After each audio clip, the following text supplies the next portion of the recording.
Ceci n'est pas un magasin de jouets. Nous sommes chez Vincent, 50 ans, collectionneur passionné de miniatures automobiles depuis 1975. C'est une pièce que j'ai consacrée uniquement à Dinky Toys. On peut dire qu'il y en a à peu près 6-7 000 environ. Tout n'est pas exposé parce qu'on n'a pas la place de tout exposer. Mon épouse, elle m'a jamais rien dit pour les petites voitures. Dans la maison, c'est vraiment séparé. C'est-à-dire que pour moi, c'est important de ne pas vivre dans les voitures. Vincent a fait de sa passion son métier. Il a ouvert un magasin de miniatures. Mais c'est ici, chez lui, dans sa collection privée, qu'il conserve ses plus belles pièces. Je vais vous montrer une pièce qui m'a donné beaucoup de fil à retordre.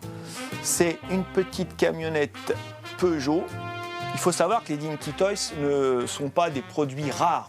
Le modèle Post, il a été fabriqué à des centaines de milliers d'exemplaires, d'une valeur commerciale assez faible en fait. Par contre, l'autre, actuellement, on en connaît deux. Pour un collectionneur de Dinky Toys, c'est vraiment une pièce majeure. Avec mon père, on a attendu donc près de 25 ans pour l'acquérir. Voilà. Toujours à la recherche de nouvelles pièces, Vincent était au salon Rétromobile cette semaine. Je cherche toujours des variantes, Et là... Aujourd'hui, il doit avoir une des plus belles collections qui existent en 43e et il continue avec une grande passion à chercher la pièce qui lui manque. Et comme vous le savez, la plus belle pièce, c'est celle qu'on va trouver demain.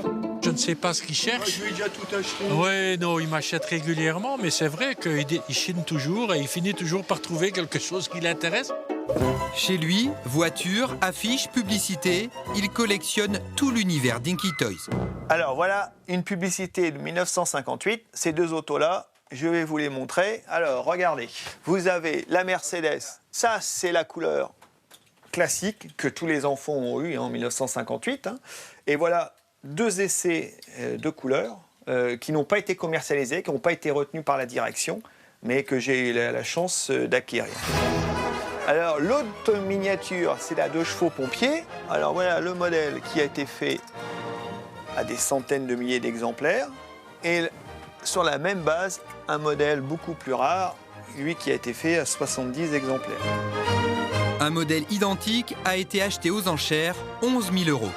Mais le prix le plus élevé a été atteint par un camion issu de cette série des années 30, un modèle unique acquis par un Anglais pour 25 000 €.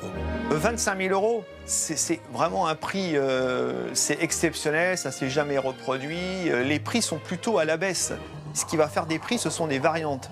Là, par exemple, vous avez un modèle avec l'intérieur rouge qui est un modèle très très classique. Comme ça, vous allez le trouver à 70, 80 €. Par contre, le même modèle, mais avec l'intérieur blanc, c'est 30, 40 fois plus rare que l'autre. Donc, évidemment, le prix, il va être multiplié par 20, par 30 par rapport au prix que je viens de vous citer. Et quelle est la réaction de Vincent quand il se trouve face à la même voiture en taille réelle? Je suis plus intéressé par le jouet que par l'histoire de l'automobile à l'échelle 1. Ouais. Hop. Voilà. Ça, c'est de la voiture, ça. C'est pas mal. Puis ça prend un peu plus de place, quoi. Mais... Chez lui, Vincent a une deuxième pièce pour sa collection avec 7000 miniatures d'autres marques que Dinky Toys. Une collection, dans l'absolu, c'est jamais fini pour moi. Il y a toujours des choses à découvrir.